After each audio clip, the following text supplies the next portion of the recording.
Okay. If I could have your attention, please. That's quiet. All right. Mayor Connor sitting.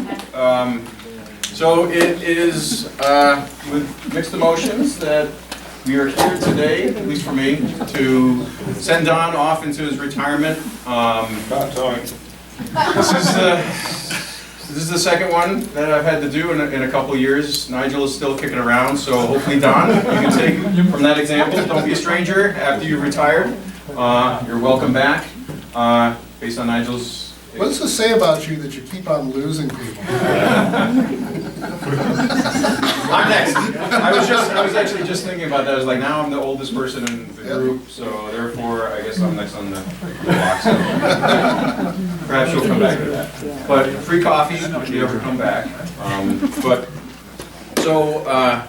Don has had a very illustrious career, and I'm just his current supervisor, and very wisely Don requested that Dawn give his roast because I've never attended any Toastmasters or anything like that, and he's seen me speak at these events, so he wanted it done right. So I'm going to keep my section short and hand it over to Dawn. But obviously, a fantastic career with AbbVie. I certainly have learned a lot from you in the lab, you out of the lab, and everywhere in between. So I really enjoyed the time we've had. Biotech 5, Purple Zone, all throughout my career here at AbbVie. So I would like to personally thank you for your years of service and the influence you've had on my career, and as well as acknowledge all the hard work that you've put in and the wonderful contributions to Abbott, and Dawn will go through all the other companies that you've worked for as well. So without further ado, Dawn. Just one request. I'm trying to record this, so please don't stand in front of the camera. We have granted Dawn the right to rebut and offer a rebuttal at the end of the presentation. All right, you might want to pull your chair so you can see. There's some new material. New material. Well, thank you for the privilege of being the roaster today. Don specifically asked to be roasted, so there will be no hurt feelings. This picture of Don, you can date it based on his lab coat. Folks in the lab now know the coats currently are dark blue, but you can also see that he's wearing an Abbott label. And you can also tell this photo is staged because the hood is very clean. Today we're going to give a history of Dawn through the years. And thank you to everyone who provided material, both photographs and stories. Hopefully I won't go too long. That's more Dawn's area. There's a lot of material in the backups. If you want more, we can show it later. Don has always been dapper. He grew up in Chicopee, Mass. You can see he's always had an amazing sense of fashion. And music. His career started in Chicopee. Always interested in science, but he did get his bachelor's degree at Clark University in Worcester. He's a local kid. Then moved down to Texas. Some of you are probably familiar with some of the work inappropriate stories that occurred there. We won't share those today. And then back up to Massachusetts at Bridgewater State. From there, he moved to Damon Biotech in 1984, when many of you weren't even born yet. And, well, Don is worth a lot. And Abbott acknowledged that because in 1990, they bought Don and Damon Biotech for $9.4 million. Now, Don lasted at Abbott for about 5 years, and then he wisely decided to move here to BAS Bio Research Center, where I first met Don. And then, as you know, BASF was acquired by Abbott in 2000. Now, Abbott recognized that Don was far more valuable than $9.4 million and paid for him $6.9 billion. And Don loves to tell this story, but it will take about 20 minutes. And then, as you know, Abbott has divested AbbVie, and now we're our own company for about the past 10 years. And this is, in one slide, a summary of Don's scientific career. Now, there's so much more to Don than just the science, and we will share much of those memories today. Here's one of the earliest BASF photos that we've been able to find. This is from the group in 1995. It predates my time here. And you can see Don here. You'll recognize Mike Friedman standing behind him. And I think in this picture, those are the only two folks that currently remain. So Mike, maybe you're next. I hope so. Now, I think Mike declined the opportunity to provide the roast, and maybe Andrew as well, who I think has been here longer than I have too. So I was third up in line, and you may ask, why are you giving the roast today? Well, I met Don on December 8th, 1998 at my interview, where Don was on the agenda for lunch. And you'll see on this agenda, again, the only other two people remaining here are Mike Friedman and Andrew Burkett. The thing that is so memorable about my interview that day doesn't have anything to do with science. It's when I went into the room to have lunch and I sat down, and this guy was like, oh my God, I can't wait to ask you the first question at this lunch interview session. He goes, okay, Don, you're stuck on desert island. And you can only listen to the music from one set of composers for the rest of your time there. Lerner and Lowe, Rodgers and Hammerstein, or Andrew Lloyd Webber. I was like, oh boy. Okay. Well, first of all, this must have come from the fact that back then it was pretty common on your resume, like at the bottom, to say interests. And my interests, I still remember, were gardening, piano, and musical theater. And now, knowing Don for all these years, I know that those went bing, bing, bing. I can't wait to meet this candidate. Who cares what her science is like? We got it. Well, I answered the question apparently correctly because I got hired. The correct answer is very clear, Lerner and Lowe, because Camelot and My Fair Lady. The very wrong answer that would have kept me from being hired was Andrew Lloyd Webber, and so thankfully I did not say that. And then here's a photo a few years later of the chemistry department. At this point, we had moved from third floor blue in this building over to Biotech 5. And again, you can see Don. Right behind him again is Mike Friedman, and Andrew is just to the side. And there's St. John as well. So there may, not sure who else, is anyone else here that's in this picture? I know Julie is still at the company, but I don't think she's here today. Oh, there's so many great photos. All right, party photos. There are so many party photos, I had to pick and choose. We had these great parties back at Christmas time at what was then called Mechanics Hall, and this is one with Andrew and Neil Wishart, Don being Don with Julia. And then we had these biotech block parties. I'm sure many of you remember. We get t-shirts, that was your entry into the block party, and there was a huge tent set up over here somewhere.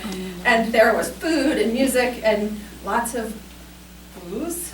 And not that Don wouldn't behave this way normally, but I think he had a little assistance because, I mean, showing his fine physique, and goofing around with Kim Ya here. They both had boas and they were sporting them. Another notable moment at that event was with his pal, who retired last year, St. John. There was this sweet moment that was captured. That's just embarrassing. Just for when you're 90. Don has made tremendous contributions here as well. I don't want to diminish his contributions for sure. We're highlighting just a couple. One is he was a member of the S1P project, and part of that was a scale-up team that generated 40 grams of material as a single isomer. Don was part of that team, and And the team won an Above and Beyond award because they met the quantity, exceeded the timelines. And here's a photo, again, of youthful Don, and Greer is now in the photo. I didn't see Kevin here today, but Lisa, I mean, we see us all over time in these pictures. Of course, there are more parties. You'll recognize Adrian and Eric in this one. That one may have been from Kelly's house. Was that from your house? Another chemistry outing, this one when Jeremy is now leading the department. I think this photo might have been when we went to Kimball Farm. You know, all the photos start to blur together. And then Don turned 50 in 2007. Just turned 50. He threw a party at his house and, as usual, had a good time with it. 50 is just a number, as you know, by Don. And we celebrated by bringing him to a musical that he really wanted to see, Avenue Q Boston, which was very fun. Don was also part of the team that discovered ABT 494, and this photo was provided by Christine Frank. Love this one, where when the molecule, I believe, finished phase two, we did a boat cruise on Boston Harbor for team members, and yeah, so he helped contribute to Rinvoq. I think every time we see the commercials on TV, I don't know if you're like me, but I'm like, ooh. All right. Oh. So you do it. For as long as I can remember, Don has been Santa Donnie at the holiday party in the chemistry department, and some great photos over the years. Somehow they captured this great facial expression for Don. It's so characteristic with the Donald Duck behind him, and of course this nice memory with David Calderwood, who passed a few years ago. One of the things that Don would do at these parties, and also for birthdays way back when, he had this habit of introducing people in these weird and obscure ways. Like, okay, this is not obscure enough, but to introduce me, my name's Dawn, he would say something about the sun coming up in the morning. And you'd be like, oh, who is it? And people would go, oh, it's Dawn. Yeah, this is Dawn. Or Neil Wishart, his favorite one for Neil was he'd just yell out, Neil! And then Neil couldn't come up until he kneeled on. One of Dawn's descriptions involved his appreciation for lovely red hair, sometimes known as ginger.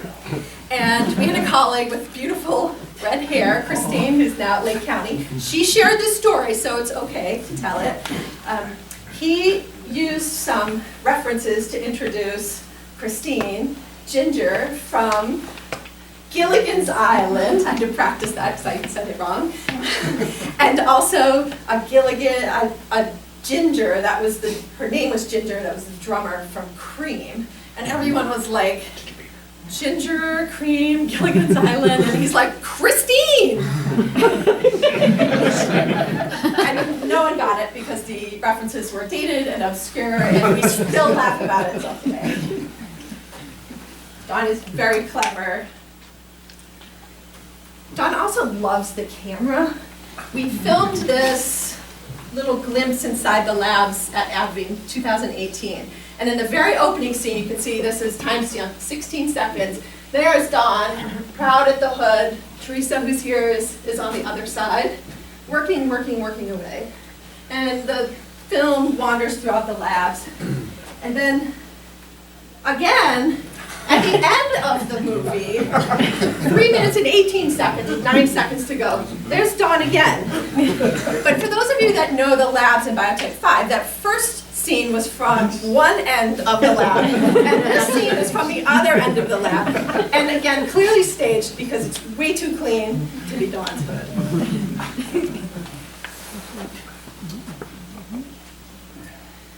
This is something that's always been funny to me, and maybe one of the things that I'll miss. Every month we get this email from Patricia Israelian about thank you to winners of the ZBA contamination near miss thingy. And if you pay attention, every single month, someone's on that list for having submitted one.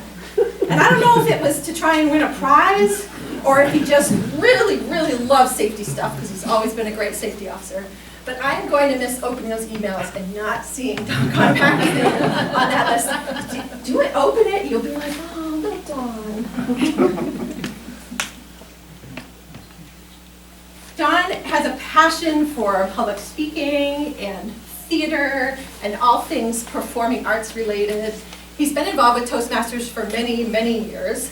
And folks who are involved with the Toastmasters Club probably know that his favorite word is wonderful. For most people, we count ums and ahs and filler words like that. For Don, we count the wonderfuls. It's his favorite adjective. It's putrid.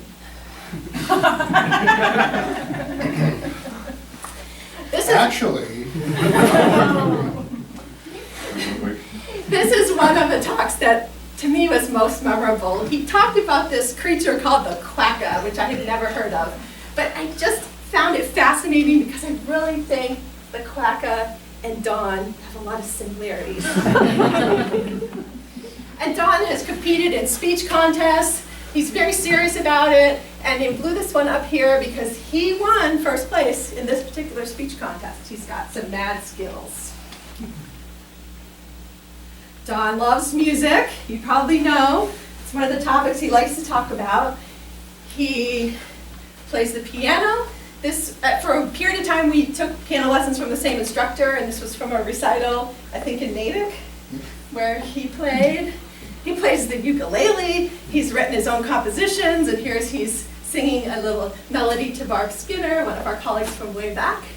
He also, this is him over here, playing the keyboards and singing in the AbbVie band Casual Friday, and performing Stray Cat Strut at one of the Casual Friday events. And if you can humor me, we'll see if this works. I have a little clip of Stray Cat Strut because it's so good. We'll see if we can get it to work. Hopefully nothing, no bad ad pops up here. Alright.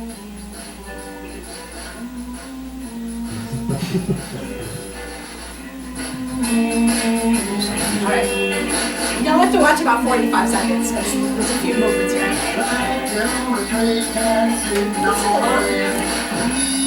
Here we go. These are like classic Don moves. He's gonna do one of these.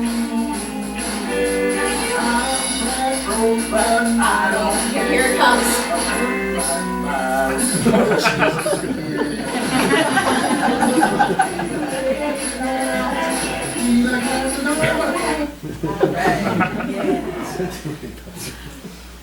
You asked for it. Don also has a passion for performing arts and puns. He helped to found a performing arts group in Charlton called the Pasture Prime Players, and you get the play on that word.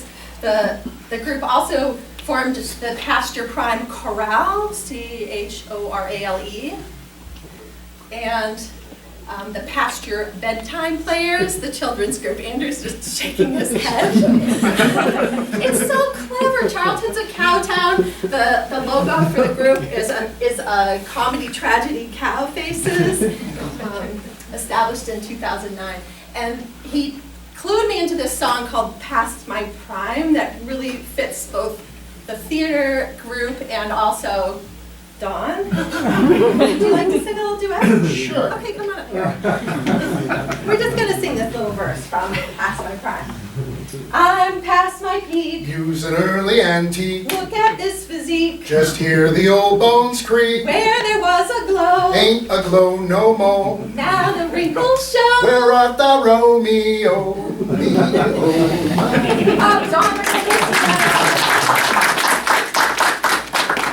we have tons of theater memories. Don is always clowning around everyone. He's directed and performed in tons of different theater performances. Search the Pasture Prime Players and you'll find these. It's really, really amazing.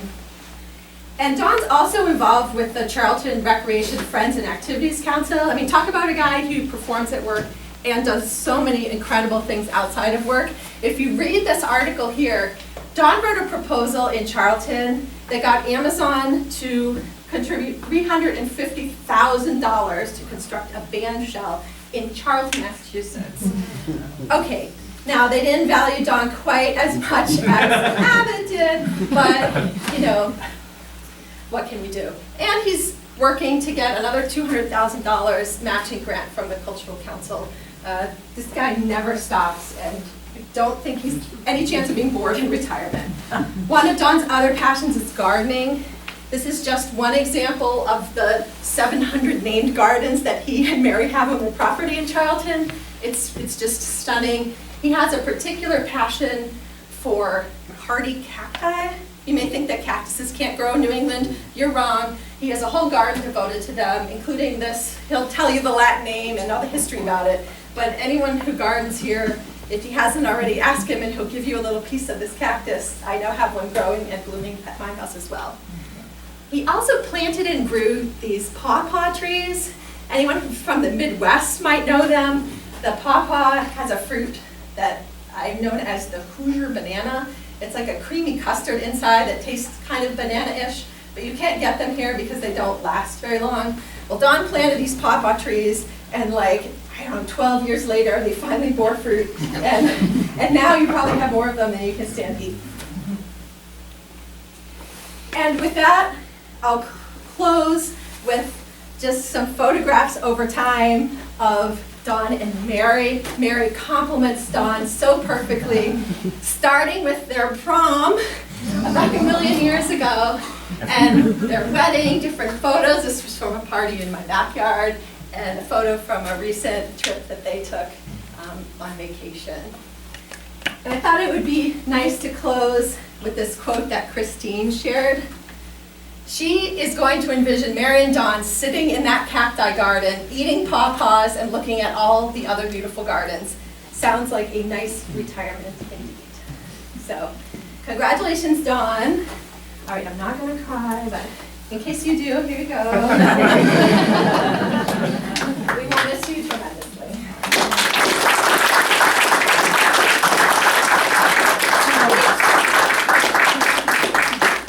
Do we need to get the cards? Do we need the red card? Perhaps, we'll see. Are you timing? This is going to be a 5 to 27 minute speech. I'm very pleased that everyone came out in this nasty weather to bid me adieu. It's been a great 39 years in my professional career.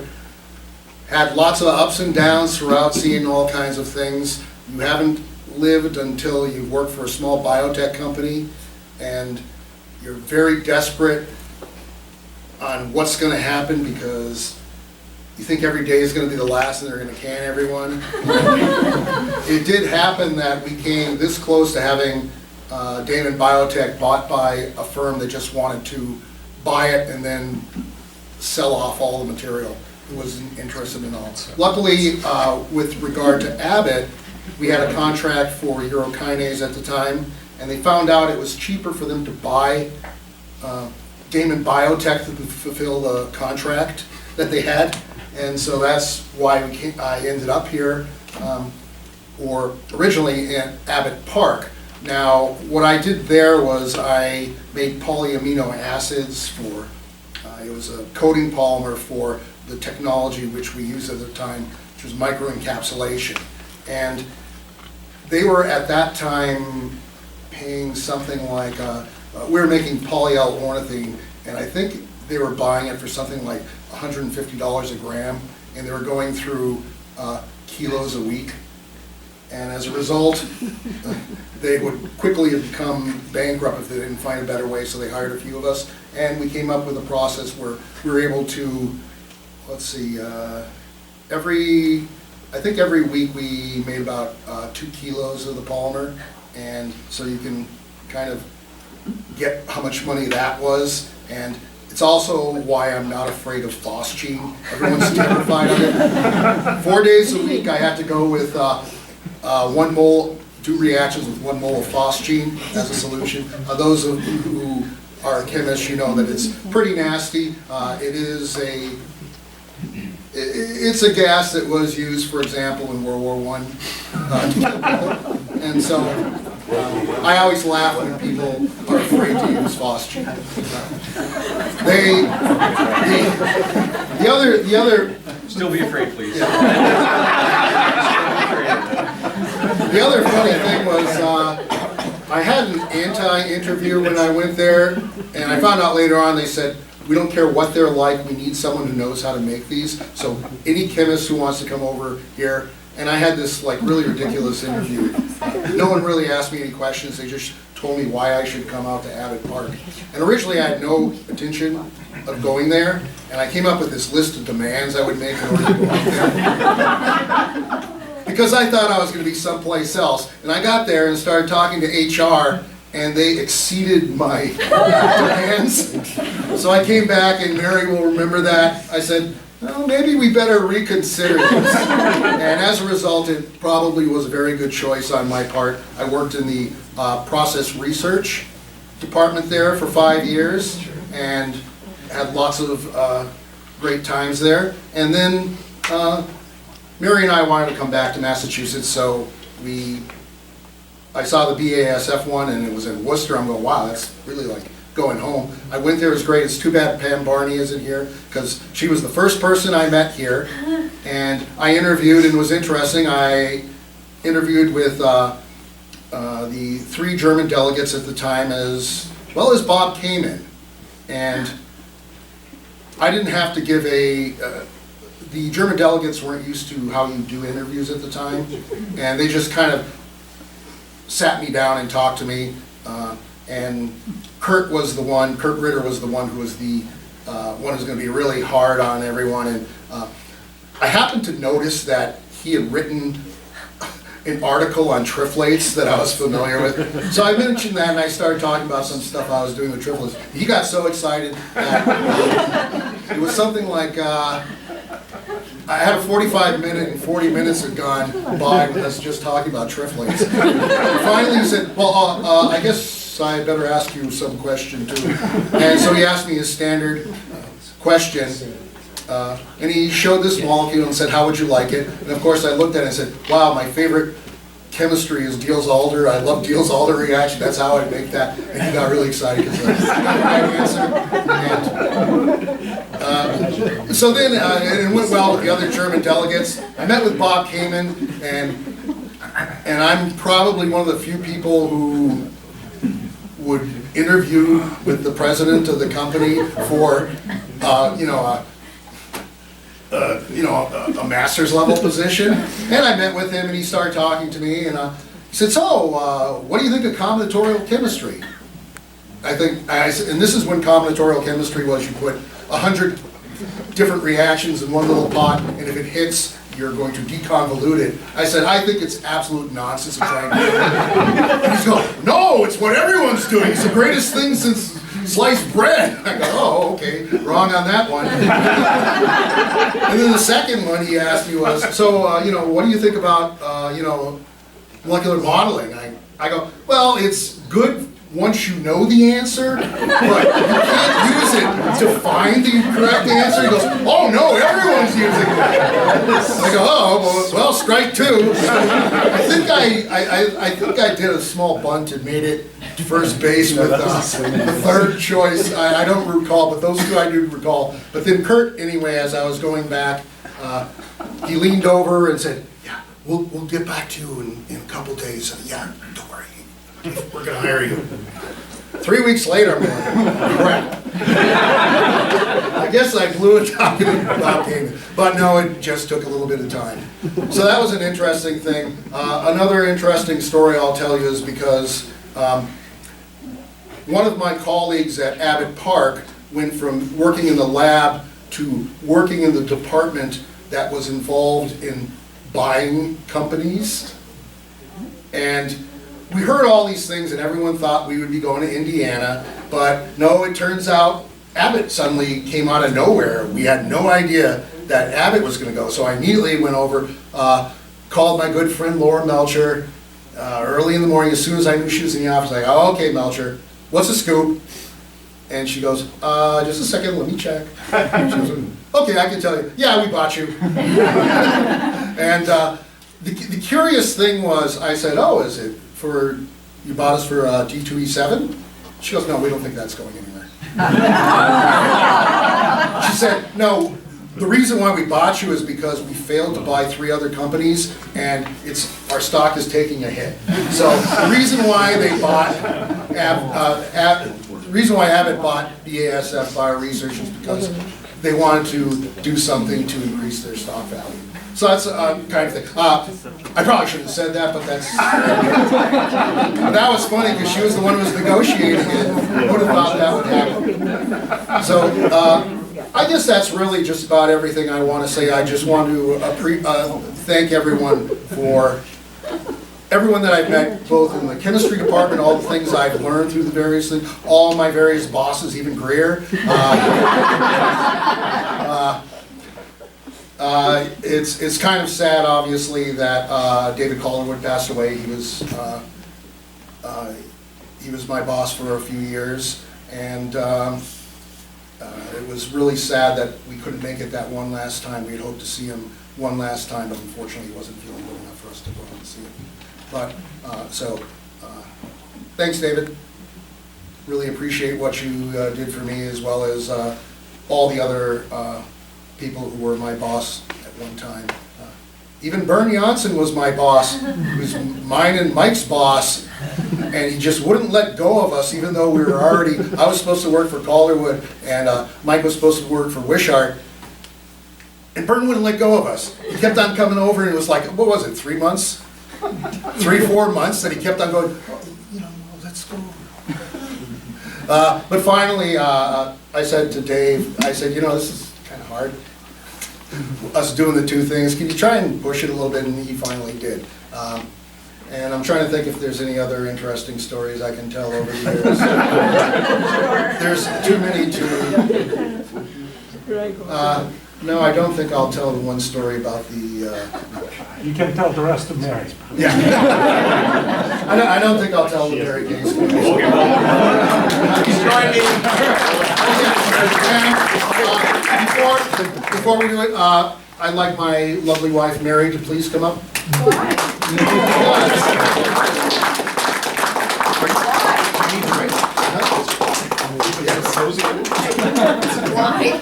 Because, love you, honey. So, this is my better half, and I'm looking forward, not as much, I'm looking forward to it much more than she is, of me being home and being able to do things together much more. Except he's still doing Toastmasters, the bandstand committee, the rec committee. He likes to go to the selectmen meetings. Pastor Prime players, and the band, the ukulele club. So I'll see him just as much as I do now.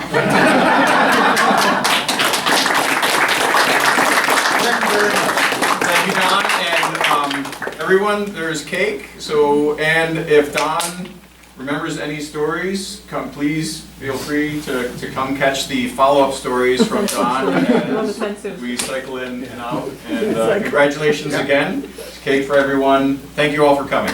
Thank you, Suzanne. Thank you to Suzanne, who's out in the hallway there, so please thank Suzanne as well for making this possible. So.